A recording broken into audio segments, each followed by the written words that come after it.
So I went to Walmart tonight to get some odds and ends, and I walked past the blood pressure monitor, and I figured I'd hop on and check to see if I can't, if I didn't improve that score over the last 42 days.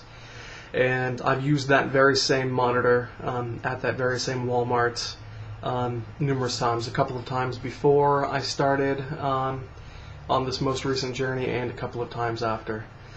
I hope the audio sync is not off with this video. It really seems to be like that all the time lately, but getting back on track. That leads me to the title of this video, which is tangible weight loss evidence versus the number that you see on the scale.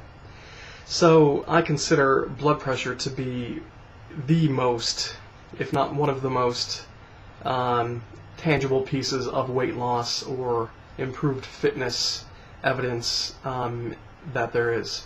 So when I was measuring myself before, even in December, my blood pressure would routinely come in at 170 over 110, which, if you know anything about those numbers, 170 over 110 is quite severely hypertensive. I've always had high blood pressure. I attributed it to genetics because even when I was fit, over 100 pounds ago, I had moderately high blood pressure. At one point, a doctor put me on high blood pressure medication, which I tried a couple of different types. None of them worked well for me.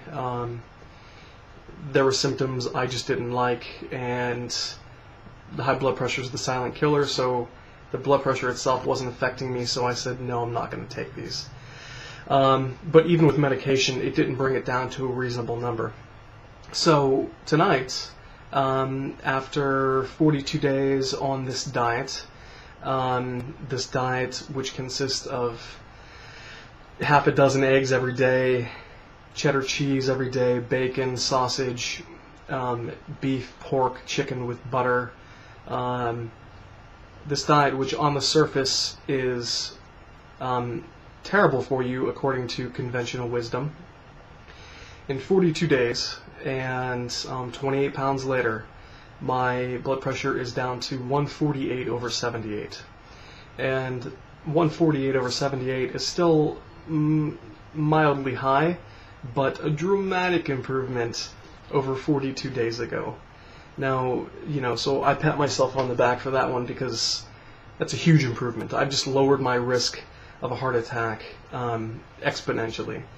So, other forms of tangible evidence versus the scale, because who cares about the scale? I don't care if I weighed 400 pounds if I looked good and I felt good, but you use that as the easiest measure for progress, even though it fluctuates day in and day out, and if you see a number you're not expecting, it can ruin your fucking day. This is the most progress I've made, 28 pounds, since I've gained the weight again. I've gained and lost 15, 20 pounds, but oftentimes those other attempts, I would get off track because the scale either didn't change or I gained a pound or two from one day to the next, and it just completely demoralized me. So the scale is one measure of success, yes, but it's the least significant. So blood pressure, check. Massive improvement in 42 days. I expect even a much better improvement over the next couple of months. I anticipate my blood pressure being well under 120 over 80. It's already under 80. Now, most people would consider a body log or measuring your body as tangible weight loss evidence, and I did up until this most recent journey. Because for me, and I'll show you, I use, I don't know if you can see it, but it's called Myo tape, and it's a real convenient way for measuring yourself. It sticks in right there, so it's easy. You push a button, it retracts, and you can measure how big your bicep is, for example. But on me, if I measure, no, I'm not trying to sell tickets to the gun show. If I measure here, it's 19 1/4 inches. But if I measure here, which is almost an imperceptible difference in where the tape is, it's 20 1/4 inches. That's an inch difference, and I didn't do anything. So especially on this body part, which is why I'm not listing this anymore, there's no such thing as a reliable measurement. On the waist, on the hips, I have better landmarks that I use, so I can get a consistent measurement. But on the arm in particular, it's terrible. So using that as my guide, I'm not putting too much credence in those numbers, because the slightest inaccuracy on where you place it on your body can result in massive differences. So I consider this to be only a moderately tangible evidence of weight loss.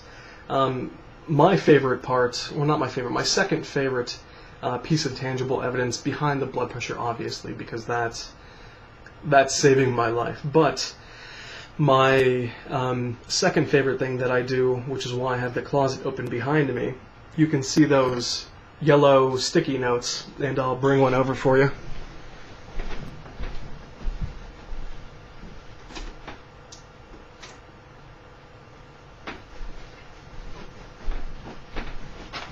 I'll use this one here because I'm actually wearing these pants at the moment.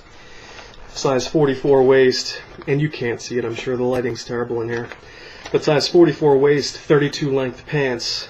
On February 1st, 2010, I squeezed into these. I actually write this down. I can button them, but not very well. And then today, I'm wearing these out to Walmart, and I don't have my camera positioned very well, but they're not tight. I didn't have to, I don't have to lay onto the bed to button them up. I don't have to wear a belt. It's, they fit well. I'm comfortable wearing these. So on 210, I wrote down, I wore them today. Now I have pants hanging in my closet in descending order from biggest to smallest, and I've recorded how they fit me. So it goes all the way from other styles of 44 waist pants that I can button, but I wouldn't necessarily feel comfortable wearing out. Size 42 waist pants, some that I can button, but just I would insult people if I wore those out. And a couple of size 40 waist pants that one pair I can pull all the way up into position, but I wouldn't even try to button. The second pair I can pull all the way up into position, but I actually popped the button when I tried to button it. That's what you get being 359 pounds and trying to fit into a size 40 waist pants. And a pair of jeans I got from the Gap years ago, another size 40 waist pants, and I can't even pull them up into position at all. So I put the date, I put how they fit, and every week, every couple of weeks I try again. I also have some shirts in there that I'm doing the same thing with. Right now I can squeeze into a 3XL, but it would be much more appropriate for me to wear a 4XL out in public. So, because I have a strange fat guy syndrome where my upper body and arms is much bigger than most fat guys, so I have to go up a size from most fat guys, because my gut, while it's big, it's not as big as most people my weight. Now I'm sure I had other, this is what you get for not scripting your videos, but I'm running low on time, so maybe I'll mention more, or maybe I'll actually organize this a bit better in a later video, but I'm going to end that for now. And diet's been good today. Plan to keep that ball rolling tomorrow, and I appreciate your comments, I appreciate you watching, and I will talk to you next time.